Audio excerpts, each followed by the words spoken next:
नमस्कार. आज मी शिऱ्याची रेसिपी दाखवते. आता शिरा आपल्या चॅनलवर आहे ना, शिऱ्याच्या रेसिपी बऱ्याच आहेत. जसे की साखरेचा शिरा आहे, गुळाच्या शिऱ्याचं रेसिपी आहे, पाण्यातला शिरा आहे, दुधाचा शिरा आहे, किंवा प्रसादाचा शिरा आहे. अशा शिऱ्याच्या बऱ्याच रेसिपी आहेत. ही सुद्धा रेसिपी रव्याचीच आहे. पण ही जी रेसिपी आहे ना, हे मी आंब्याचा शिरा करते. आंब्याचा सीझन आता चालू आहे, म्हणजे संपत आलेला आहे आणि अजूनपर्यंत एकही रेसिपी आंब्याची दिली नाही. त्यासाठी मी आंब्याचा शिरा बनवते. पण रेसिपी अगदी सोपी आहे. फार काय त्याच्यात साहित्य फक्त आंब्याचा शिरा आंब्याचा रस वेगळा घेतला आहे. बाकीचं जे शिऱ्यासाठी लागतं ना साहित्य तेच आहे. तर इथे मी जाड रवा घेतला आहे. शिरा करण्यासाठी नेहमी जाडच रवा वापरावा. बारीक रव्याचा शिरा असतो तो मोकळा होत नाही, अगदी दाटसर गच्चसर होतो. आणि जाड रवा घेतला तर तुम्ही अगदी छान मोकळा लुसलुशीत होतो. शिवाय तो जो रवा शिरा असतो की नाही, तो 3 ते 4 दिवस आरामात राहतो.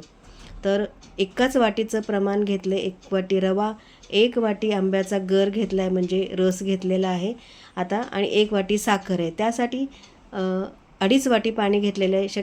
तसं झालं तर 1 वाटी रवा, 1 वाटी तूप आणि 1 वाटी साखर, याच्यासाठी प्रमाण आहे 3 वाटी पाणी किंवा दूध. तर आपण शिरा करतो आहे तो आंब्याचा करतो आहे, त्यासाठी आपण इथे पाणी वापरणार नाही, दूधच वापरणार आहे. कारण दूध जर वापरलं तुम्ही तर दूध फाटतं आणि मग शिऱ्याला एक वेगळी चव येते. त्यासाठी इथे आंब्याचा शिरा जर तुम्ही आंब्याचा किंवा अननसाचा शिरा करणार असाल तर हमेशा पाणीच वापरायचं. तर इथं तूप घेतलं 1 वाटीभर, छान गरम करून घेतलं आणि त्यामध्ये आता हा रवा जो आहे तो आपल्याला छान फुलूसपर्यंत भाजून घ्यायचा आहे. रवा अगदी छान तळून निघाला पाहिजे इतपत आपल्याला भाजून घ्यायचं आहे. अजिबात घाई करायची नाही. मंद गॅसवर आधी कढई छान गरम करून घ्यायची, त्याच्यामध्ये तूप घातल्यानंतर तूपही छान गरम करून घ्यायचं आणि मग रवा घातल्यानंतर 1-2 मिनिट हलवून झालं की पुन्हा मंद गॅस करायचा आणि त्यावर हा रवा भाजून घ्यायचा. एवढी मोठी प्रोसेस आहे. अगदी छान व्यवस्थित भाजून होतो हा रवा. बरं, गॅस मोठा केलात की रवा एकदम लालसर होणार आणि मग तुमच्या शिऱ्याचा कलर आहे, रंग आहे, तो तुम्हाला असा एकदम लालसर होतो. तर असं लालसर होऊ नये त्यासाठी काय करायचं, मंद गॅसवर छान रवा भाजून घ्यायचा.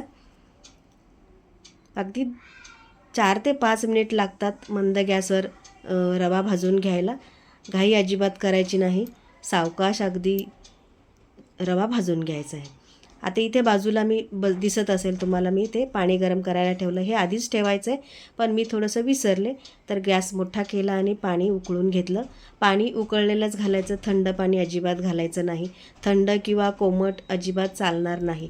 पाणी जसा रवा इकडे फसफसतो आहे तिकडे पाणीसुद्धा तसंच फसफसलं पाहिजे, इतपत आपल्याला याची काळजी घ्यायची, तरच तुमचा रवा अगदी मोकळा होतो. रव्याचा शीतसुद्धा एकमेकाला चिकटत नाही, इतपत रवा हा छान होतो. आणि इथे 2.5 वाट्या पाणी घेतलं आहे मी. त्यातलं अर्धी वाटी पाणी बाजूला काढून ठेवायचं आहे, कारण आपण 1 वाटी आंब्याचा रस घालणार आहे. पुन्हा मी तुम्हाला त्याचं मोजमाप सांगते. 1 वाटी रवा, 1 वाटी तूप आणि 1 वाटी साखर, याच्यासाठी 3 वाटीचं प्रमाण आहे पाणी किंवा दूध. तर आपल्याला आंब्याचा रस घालायचा 1 वाटी, म्हणून पाणी फक्त 2च वाटी घालायचं आहे. मी थोडंसं जास्त घातलं होतं, लागलं तर वरून घालायला. जास्तच कोरडं वाटलं तर आपण आमरस घातल्यानंतरसुद्धा जास्त कोरडं वाटलं तर मग थोडंसं पाणी मिक्स करायचं आहे. आता रवा छान मिक्स करून झाल्यानंतर मग साखर घालायची आहे. साखर अजिबात आधी घालायची घाई करू नका. रव्यामध्ये पाणी पूर्ण असं शोषून होऊ द्या, रवा छान फुलून येऊ द्या आणि मग साखर घाला. साखरेचं पुन्हा पाणी होतं ते पूर्ण आटू द्यायचं. छान मिक्स करून घ्यायचं आहे आणि साखरेचं पाणी आहे ते आटवून घ्यायचं आहे. हे बघा, छान हे आटून आलं पाहिजे पाणी. लगेच याच्यामध्ये आमरस घालायचा नाही किंवा गॅस मोठा करायचा नाही. गॅस मोठा केला तर अगदी खालून मग लागतं आणि मग करपट असा वास येतो.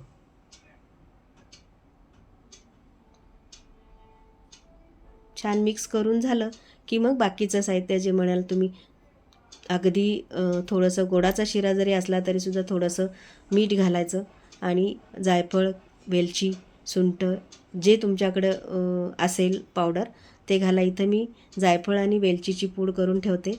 थोडेसे ड्रायफ्रूट्स म्हणजे पिस्ता आहे माझ्याकडे, तो वापरला. तुमच्याकडे मिक्स ड्रायफ्रूट असेल ते वापरा किंवा नाही वापरलं तरीही चालणार आहे.